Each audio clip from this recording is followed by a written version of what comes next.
Today I have a short video on how I draw uncanny or scary faces.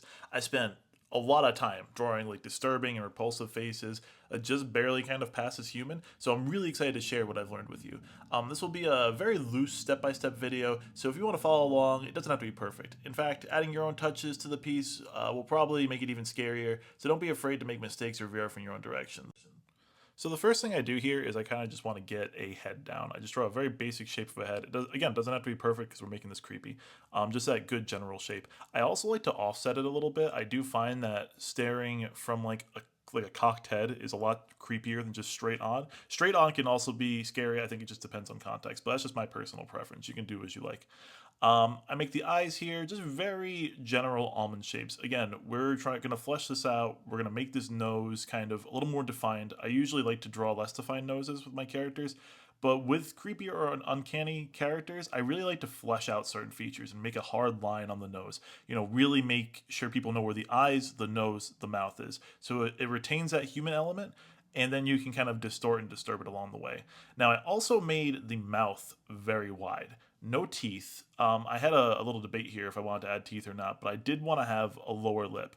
And so something I'm doing here is I really make that lower lip dip into the chin. Having it that low is very unnatural, and it almost feels like the lip is peeling from the bottom of the face. Then I like to add in a little black here. I love a completely blacked out mouth. It just has this like void-like appearance that if you get it just right and you make the area around the mouth have depth, it really feels like it just like drops off into nothing. It's like an empty shell on the inside. I also make the pupils really big in this, and pupils are, there's a lot of different ways you can approach this, but I like to make really, really, really big pupils. I like to have them almost, I mean, I guess it's an iris as well, but it's just basically the whole big black part of the eye. And I think it's one of those things where if you can just get it set in the right spot, I like to not put them directly as if they're looking at you. I like to cock them just a little bit. I feel like cocked eyes is one of those things that can be really scary. When someone, you can't tell if they're looking directly at you. That's the thing, right? What makes something scary? You can't tell if it's looking at you or not. You can't tell if it's a threat or not. When the eyes are cocked, you can't tell if it's looking at you, at the thing behind you, at the thing next to you. It's a very uncertain feeling, and so you get those kind of uncomfortable feelings. And so I always try and cock the eyes in my pictures a little bit. Even if it's almost unnoticeable, I do feel like it adds this element of fear. Now, for me personally, I use red as like one of my main, it's almost like the gray for me. And so I add red to the entire piece. And I was going to keep this piece just entirely red, but I wanted just a little bit of white. And right here, I added a little bit of white behind the eyes, and I started messing around with the shadows because it's important to obscure the face. You want the detail to be unknown. For me, a huge part of uncanniness is it has this unreal quality to it, and the more you obscure that human quality, the more difficult it is to tell if it's a friend or a foe. And that's what we're going for here. Like, ultimately, this is a practice in understanding your survival instinct to recognize what is uncanny and what isn't uncanny. For me, these are all tools and all steps that make a piece look really scary. As I zoom in here, you can kind of see where my mind's at. You know, the eyes are staring through the viewer, the mouth is ajar, and all the, you know, the features are human, but something isn't quite adding up. It feels fake. It feels like a mask, right? And so this part becomes about shading and kind of where shading is twofold, right? One, it obscures, and two, it makes it more realistic because we do want this thing to look like it's as close to human as possible, but something's wrong, right? The closer you can get to this being real, the closer you can get this to being an actual human face, but like something is wrong. Like you almost can't put your finger on it, or you can. You can be like, it's the eyes, it's the mouth, it's whatever. That you want to capture the essence of that fear of being like, uh-oh, like this isn't right. And with any of these videos, like how I draw a face, how I do whatever, these are almost always different for me. I'm learning different things. What stays the same is that I'm understanding this core principle, right? It's the principle of what is creepy. And to me, what's creepy is when something stares at you and you can't tell if it's staring at you. It's the dark, right? It's the dark background and like not knowing what's behind this creature, how much of it is being hidden by the darkness, right?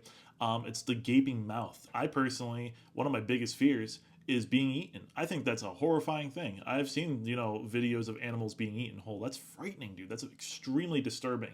And it's something that I don't like to think about. And so it's one of those things I'm like, if I don't want to think about it, That's why I want to be drawing, right? You have to think about what scares you the most and then bring it into reality. It's like almost a practice of conquering fear. At the same time, you're learning so much about it and you're exploring it. So it's a really cool process drawing creepy things.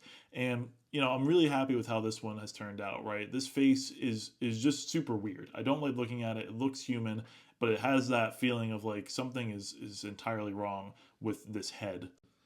And from here, I just do a lot of fine tuning. I'm using the brushes. I'm using the turpentine brush. I think I'm also using the stucco brush at this point. And I started the whole piece with the studio pen, which I think is like one of the best pens for in the Procreate suite that comes default. It's just like a very smooth lined like brush basically, and it's great. It just is great for doing big areas, small areas, making sure you have crisp, clean lines. I love it. It's one of my favorites. And so from here, again, just like tidying up, trying to figure out what looks right, what looks creepy, how much I want to obscure, how much I want to leave to the viewer to actually see, basically. And, I think it's one of those things where you have to call it at some point, right? You have to say, is this too much? Is this not enough? Do I want to go like full blown realism with this? Or do I want to leave that to the imagination? And I think at this point I'm deciding, you know what, I'm gonna keep this really simple. I love this idea. I don't think I need to do too much with it. My battery is actually dying at this point too. So I'm like, you know what, I'm gonna finish this piece. I've called it. I'm saying, let's just sit down, let's finish this piece up. I try adding the pupils again. I want to add something. There's just one thing missing, and I can't figure out what it is. I'm like, is the face too big? Is it what? I can't really put my finger on what's wrong, which is kind of funny because that's like the point of this video, right? And so something's too right. In fact, I want to make something a little more disturbing, so I try and add teeth. And to me, it was kind of cool, but it was a little goofy. I think if I put maybe like a shadow over them, it would have been a lot better. But I just didn't like it immediately. And so then I try like a different set of teeth. Maybe if I, don't have them gaping open like that, instead I make them small and kind of tight and put together. And I didn't even finish them. I was like, this isn't going to work. And then I start doing what the piece needed, and it was make those pupils even bigger. And man, for me, that just added that was the nail in the coffin. That's what this piece needed. And I love how it ended up coming out. So that's my video on how to draw an uncanny face. I think this one came out great. Again, there's a lot of ways you can approach this. There's no right or wrong way, but it's really good to learn these principles of what make a face creepy, right? Distort the mouth, distort the eyes, like leave some human elements, and also obscure the face in shadows. Really think about what you're showing the viewer and what's going to make them afraid, because the more you understand what separates a human from a non-human and how you can straddle that line, you're going to have so much success if you can figure that out in the kind of like creepy spooky sphere. So thank you again for everyone who watched this far. I really appreciate you guys.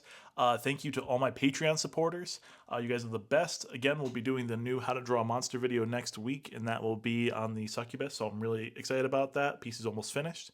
So thanks, everyone. Have a good rest of your day, and remember, just keep drawing. It's one of those things where the more you practice this kind of thing, the more you do research on it, you're going to find a lot of different ways and approaches to the same problem. So figure out what works best for you. This is what works best for me. I don't think there's any particularly right way to draw a creepy face, but there are definitely tools that'll help you make your drawing creepier. So thanks so much for watching, everyone. Have a great rest of your night. Bye-bye.